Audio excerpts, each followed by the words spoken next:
Hello guys, welcome back to solution Mitra. So आज का हमारा कॉन्सेप्ट है the number of lattice point in BCC.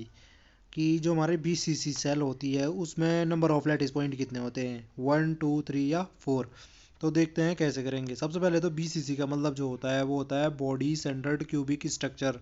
Body centred क्यों इसका नाम पड़ा है, पहले तो हम ये स्ट्रक्चर बनाते हैं। ये एक क्यूबिक स्ट्रक्चर है, तो देख रहे हो आप, एक क्यूब है, ठीक है। और इसके प्रत्येक कोने पे, यानी कि क्यूब के कितने कोने होते हैं, 8 कोने। आठों कोनों पे आपको क्या दिख रहे हैं, एक एक एटम रखे हुए हैं।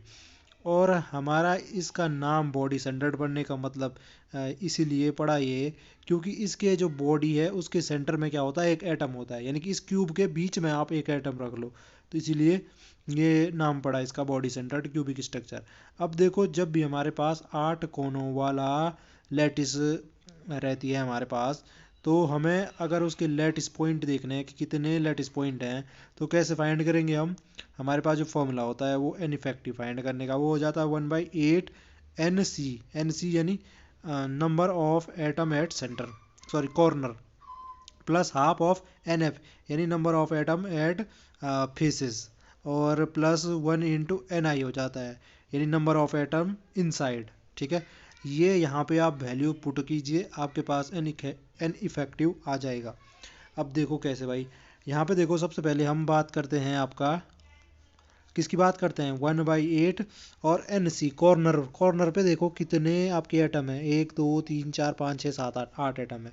तो एन सी की वैल्यू कितनी हो जाएगी, 8 हो जाएगी, plus half into N F face. Face क्या होता है, ये फलक जो कहलाते हैं। जैसे ये हमारा कितने फलक हो जाएंगे क्यूब में, तो 6 होंगे। देखो, एक ये वाला हो जाएगा, एक ये नीचे वाला हो जाएगा, एक ये ऐसे सामने वाला, एक ये ऐसे ऊपर, और एक ये पीछे, एक ये इधर बगल में। आप अपने कमरे से इमेजिन कर सकते हो हमारे कमरे में कितने फेसेस होते हैं। एक फ्लोर हो गई, एक रूफ हो गई, और 4 क्या हो गई, वॉल हो गई, तो 6 होते हैं टोटल। तो यहाँ पे फेस पे तो कुछ कुछ भी नहीं दिख रहा बीसीसी के केस में, तो ये तो क्या हो जाएगा, 0 हो जाएगा। Plus 1 × inside. इनसाइड क्या होता है बीसीसी केस में, बीच में भी एक रहता है जो ये लाल डॉट से बन रखा है। तो कितना हो जाएगा, एन आई की वैल्यू 1 हो जाएगी। अब यहाँ पे ये सिंप्लीफाई करोगे आप, तो क्या बच जाएगा, 1 प्लस 0 प्लस 1 कितना हो गया, 2। तो नंबर ऑफ लैटिस पॉइंट कितने हो गए हमारे बीसीसी जो सेल है उसमें, वो हो गए हमारे 2। और यहाँ पे देखो, जैसे ये 1/8 में, मतलब ये फॉर्मूला इस हिसाब से क्यों लिखा है वो भी थोड़ा सा एक्सप्लेन कर लेते हैं। जैसे अभी यहाँ पे फेस पे भी हो सकता था, वो एक दूसरी टाइप की सेल होती।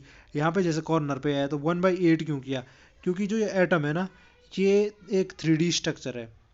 तो ये हमारी एक यूनिट सेल है।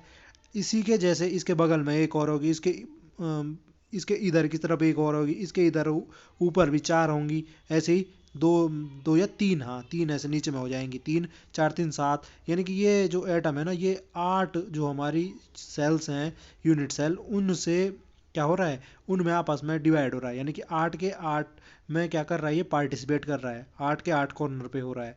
तो इसीलिए 1/8 किया। और फेस जब होगा, तो यहाँ पे देखो ना, आपके कमरे के बगल वाला जो कमरा है, तो बीच की दीवार पे अगर कोई एटम है, तो वो दोनों के द्वारा ही शेयर हो सकता ना, बगल वाले कमरे और हमारे इधर वाले कमरे। तो इसीलिए ये 1/2 किया। और ये इनसाइड, इनसाइड जो मेरे कमरे में अंदर बीच में है, तो वो तो सिर्फ हमारे द्वारा शेयर होगा, इसीलिए वो पूरा का पूरा 1 × करना पड़ा। ठीक है, तो इसीलिए हमारा यहाँ पे आपने देखा कि कैसे हमने बीसीसी के केस में number of lattice point find किया, और कितने मिले हमें, 2 मिले। तो ऑप्शन नंबर बी राइट हो जाता। तो ये था आज का कॉन्सेप्ट। आई होप आपकी समझ में आया होगा। आपसे फिर मुलाकात होगी नेक्स्ट टॉपिक में, तब तक के लिए बाय बाय, टेक केयर।